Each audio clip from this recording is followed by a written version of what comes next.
Hello, welcome to Calls with Your Kinky Bestie. I'm Emma. I am a submissive and mentor for fellow Kinksters. This podcast is all about insights into kinky life and dating, sharing my personal experience and stories, and help share mindset shifts too to get you into a confident space, more confident than you are now. So get ready, it all starts now.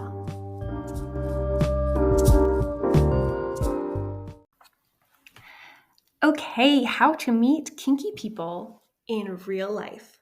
This is a very fun one. I'm really excited to chat about it. As someone whose kink journey started totally online, as I'm sure is the case for most people my generation, I have navigated a few ways to connect with kinky people in the real world, and I know this is a topic of interest. So I'm just going to lay out for you all of my secrets and my sometimes even sneaky ways to do it. Oh, excuse me. Great way to start the episode, right? Okay. So I have 4 big tips. 2 of them start with online spaces and then 2 start with physical spaces. So I'm going to kind of go half and half. I'll start with, an online and a physical tip. And then at the end of the episode, then we'll come back and share the other 2 around this too. Okay. So the first I have is the kind of almost obvious, but I have a backdoor way that I do it too, which is to, of course, use dating apps for meeting kinky people. Even if you're, so if you are actively dating, that is a great tool where people are going to be, especially if you're going to kinky dating apps specifically, people are going to be really upfront about the kinks that they're into. And it is super easy, to just find them. Find those people who are interested in those things with you. And then obviously those people are going to be great, candidates for partnership too, if you are currently dating and looking for that. So that is a great way to start with people. But even if you are not actively, dating or wanting partnership or just whatever, there are a few dating apps that have specific friend finder options that you can actually use for kink. So the first one that comes to mind is that Bumble has a friendship mode, friendship connection mode. And it is totally cool to create just as long as you're following the rules of that app in those spaces. Maybe they'll have restrictions around not using illicit sex terms in your profile or having, profile photos with nudity or anything like that. But if you're following those rules, maybe it's mostly by creating a vanilla profile. But it is totally cool to have a blurb of your profile that says, also, I'm super into kink and BDSM, and I'm wanting to find people in my community that I can find friendship with who are interested in that too. So you can totally use it that way. Even if dating apps don't have friend finder functions, it might not be the most effective way to find friends, but you totally can set up your profiles to just be super clear about hey, I'm actually not looking to date. I'm just wanting friends in this type of community kind of way. So, but the biggest tip I'd give with that is if you're starting with a dating app, but your goal is to meet people in real life, actually meet people in real life. When you find people that you're interested in, make sure that you're transitioning to physical spaces and making plans to set things up and all that good stuff. Because otherwise you are just going to be, trapping yourself further into that online dating, texting a bunch of people space, which is not the space that you want to be in if you are on this episode wanting tips to meet kinky people in real life. My sneaky little tip with this too is has happened to me a couple times where I've met someone at a kinky dating app, thinking they might be a good prospective partner based on their profile, but then after we chat or meet, it doesn't end up to be a strong fit. But those people have been really great at then connecting me with local events in my community, resources in the area, showing me even online local groups, because we are coming out of the COVID era. So some of my the kink groups in my area that started by having regular in-person events switched to having Zoom events regularly instead that are very easy to hop on. And then from there, they have real life meetups too that you could join in on and all that kind of good stuff. So that is a really great way to do it. Again, just always be upfront about what your actual end goal and desires are. Obviously, don't lead someone along thinking that maybe communicating to them that you want to date them if you don't, if you're just actually wanting friends instead. Like, just be real about it if that's what you're doing. All right, so that's tip number one. Tip number two is to go to physical spaces where BDSM people go. So examples of this could be like retail stores, like if there's like an adult toy store in your area, there might even be like themed ones for your different kinks. Actually going to those spaces and hanging out and meeting people, go to their websites. They might even be like sharing, community events that you could get in on. Those are a really great tool. The other one that is kind of funny is look up swing clubs in your area, like swingers clubs. They're also called lifestyle clubs commonly. Because they will often have like BDSM nights that you can like find on their social media or on their website and show up to those. And what's so great about that is it's very like you can go to a swing club under any circumstance. Like you can go to a swing club as a single person, as a coupled person. You just have to follow the rules of those spaces. So sometimes lifestyle clubs like limit how many single males can be, at an event every night or something like that. Which is like a super interesting other side thing. But as long as you're following the rules, that is a really great way to meet BDSM people. A lot of them will have like even systems in place where there's like maybe a wristband or like a colored cup system where maybe you can even grab a cup that says like, I'm just here to make friends or like, oh, I'm actually here to like really not make friends and to do other stuff with everybody. So there are ways to do it. Those are really fun spaces. And typically, obviously work within your comfort zone and learn about those specific spaces.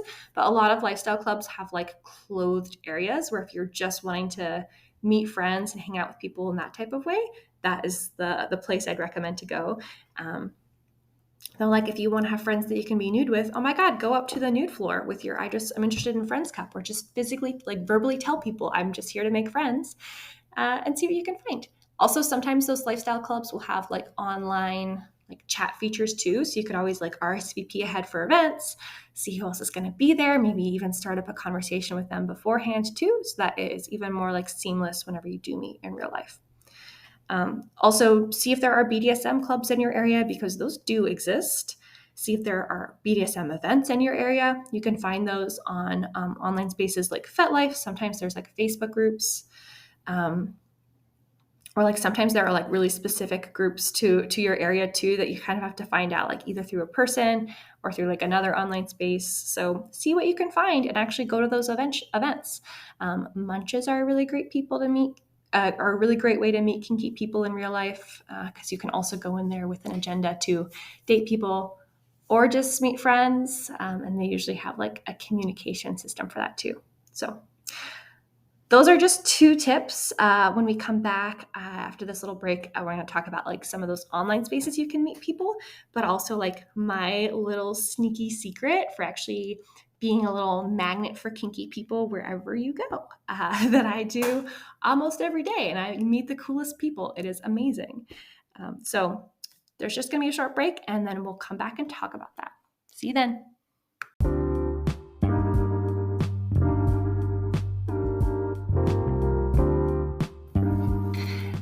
Just a little break to share that if you are loving this podcast and my content, if I'm someone you could see yourself working with, but you're wanting more direct support for your specific situation, I do offer mentorship. It's personalized to you, private video or phone calls with me, so you can chat about your situation and figure out a solution that's going to work for you. You can visit my website. It is kinkybestie.com/mentorships to see what's available and to book in your spot on my calendar. It's kinky with a Y at the end and bestie with an IE at the end. The link will be in the show notes, so you can check it out there. Back to the show.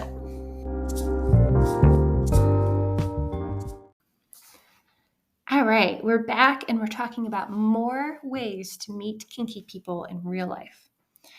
Okay, so the other one I briefly mentioned about already, but haven't really dived into, is to find online spaces for kinky people. FetLife is an amazing one. It's kind of a weird environment. I'll just start there.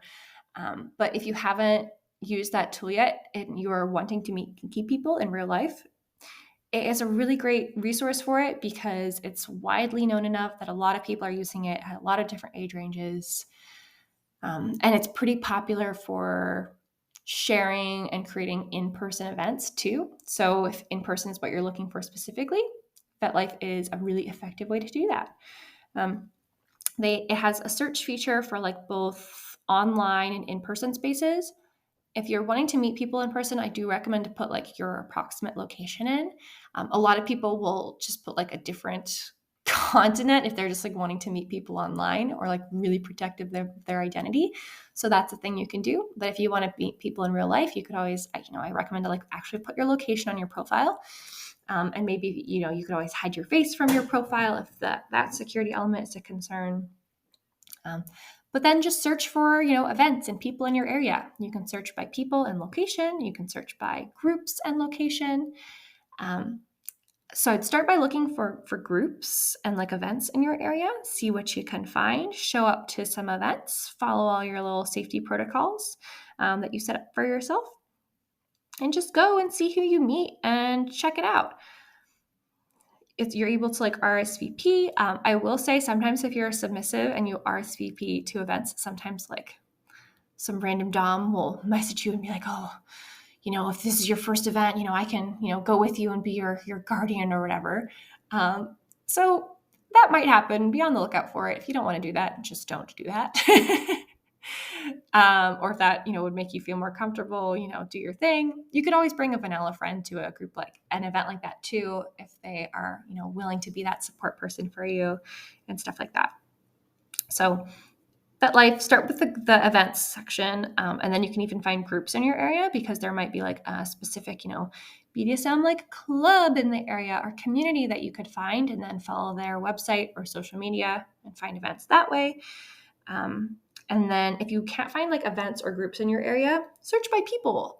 See who's got like big, busy, active profiles. See what groups they're in. You can always just start like a conversation with them, asking about what they know about in the community. Or just get together with them too and meet people. FetLife is really amenable to that. So try it out, see what you find, and see if you can find other online spaces too.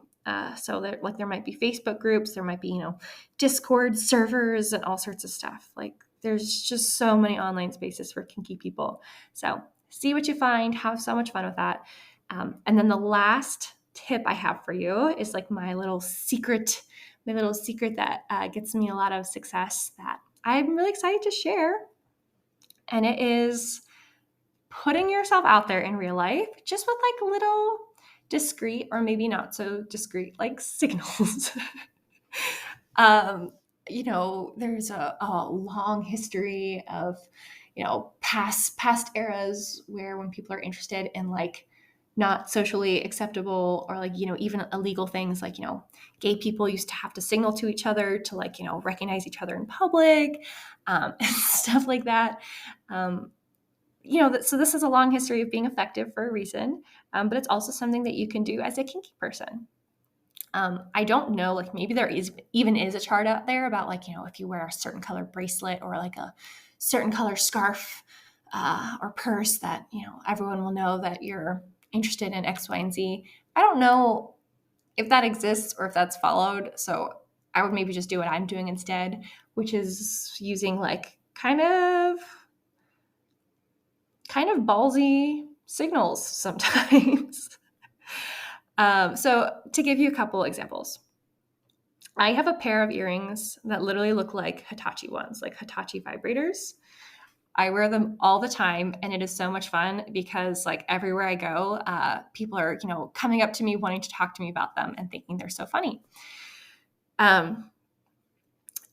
Depending on like the designs that you're picking too, like a lot of people, you would be surprised. Like a lot of people who are not kinky will just not get it at all. Like I wear these earrings that are literal Hitachi vibrator ones.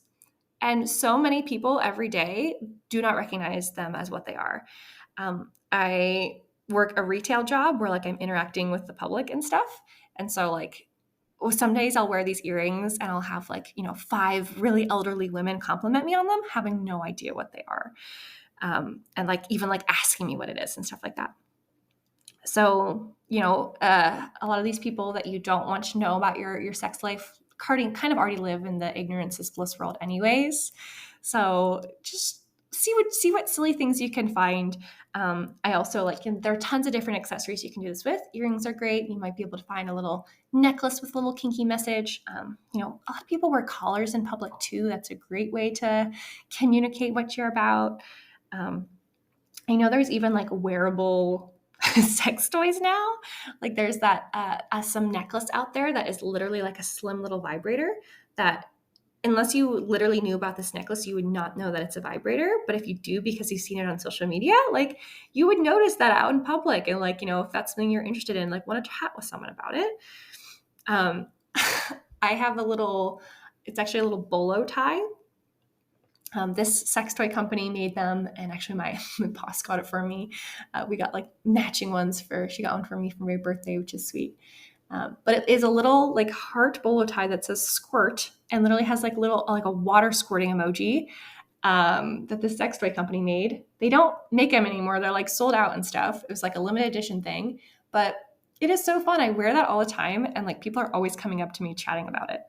And it's super fun. You could also, of course, get a little t-shirt with sneaky messages and just like decide what level you're comfortable being out there, and like what you think like would or wouldn't be noticed by who you want to be noticed by, and it might be a little scary the first time you wear vibrator earrings somewhere. But I'm telling you, I meet the coolest people every day. I even like met someone today. Like I just went out to lunch, and the bartender who happened to be serving me like actually like worked at a sex toy shop and wanted to chat with me about it because of like my bolo tie that I was wearing. So you'd be surprised. That's a really great way to meet people. And if you see people in the wild wearing those things too, oh my gosh, go say hi. Just go meet people. Get yourself out there. It's so much fun. And this wasn't on my list. This actually just came to me now. But like, if you have the opportunity to work a type of job or like event where you need social skills and they'll teach them to you, I highly recommend to do that. I really had a ton of like social anxiety and just like, well, I guess more so like social awkwardness when I was younger. And then I started working retail jobs where they literally taught me like start to finish, like how to build connections with people and, even like, sell things to them. So like to be able to like persuade people and things like that. So that is like a really valuable life skill that obviously now I'm not using it in like the same way whenever I'm outside of work, but a lot of the things I am using the same way. And it's been like a really like life-changing experience for me as someone who really had a hard time like talking and interacting with people before that. So if you ever get the chance to do that, I highly recommend. Though I would maybe pick a job where like a lot of salesy kind of jobs now don't sales masters in retail and stuff don't actually require you to be social. Like if you actually go and shop those places, if most of the people aren't talking to you and like making fun connections with you, like maybe that's not the place to learn that. But if you're going to a place where everyone is super talkative and friendly and you instantly connect with people, go work there and learn how to do that yourself. It is really empowering to have that unique skill set, because a lot of social things, like you don't just know, you have to learn. So go learn them if you have a hard time interacting with people. Test out trying little signals. I'd love to know what kind of accessories people use. I have a friend who like wears a tote bag around that literally has it's like little boobies. And she gets people chatting with her about it all day. It's just so fun. It's a fun way to signal to the world like, hey, this is like kind of what I'm about. It's okay to talk to me about it because I'm wearing it in public. So if you want to meet kinky people in public, go meet kinky people in public by being a kinky person in public. Yeah, it's as simple as that. I hope these were really helpful. I'd love to hear, if anyone else has ideas that they use too. These are just some things that have worked for me, and I will see you in the next episode. Bye.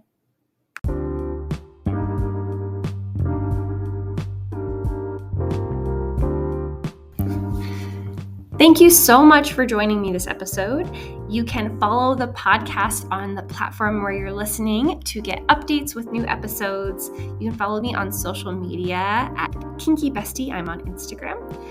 You can also check the show notes for any links or resources that I talked about in this episode, or just more ways to connect with me. And please share this with your kinky friends who could benefit from this type of content. There is also an option for each podcast episode to engage with Q&As or polls. So I'd love to hear from you and create future episodes around what you want to chime in with. So please check those out in the show notes too. And I look forward to hearing from you. Bye.